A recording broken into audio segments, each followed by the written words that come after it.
Ada beberapa teori yang menjelaskan cara kerja bekam, di antaranya teori Taibah dan teori tradisional Chinese medicine. Teori Taibah merupakan teori cara kerja bekam yang paling banyak digunakan untuk menjelaskan cara kerja bekam basah dalam penyembuhan penyakit.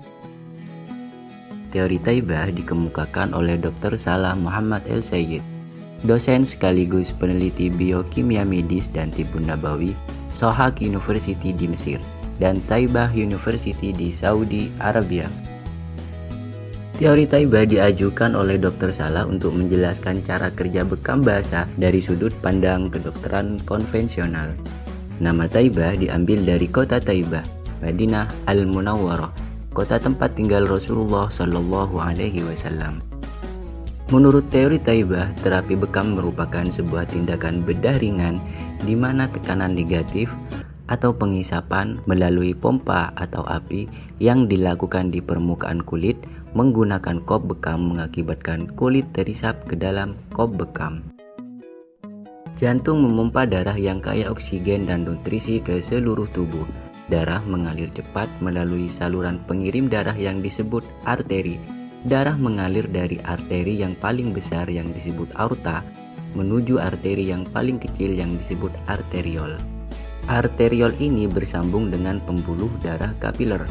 Saluran pembuluh darah kapiler sangatlah kecil serta hanya memiliki satu lapisan dinding. Lapisan yang sangat tipis tersebut memungkinkan nutrisi merembes keluar membentuk cairan jaringan dan membawa air, mineral, dan zat makanan untuk sel. Selain itu, melalui pertukaran gas antara pembuluh kapiler dan jaringan sel, menyediakan oksigen dan menyingkirkan bahan buangan termasuk karbon dioksida. Untuk itu, kapiler melaksanakan fungsi yang sangat penting sebagai distributor zat-zat penting ke jaringan yang memungkinkan berbagai proses dalam tubuh berjalan. Secara sederhana, darah yang dipompa dari jantung akan masuk dengan cepat ke pembuluh nadi. Kemudian ketika sampai ke pembuluh kapiler, darah akan mengalir pelan.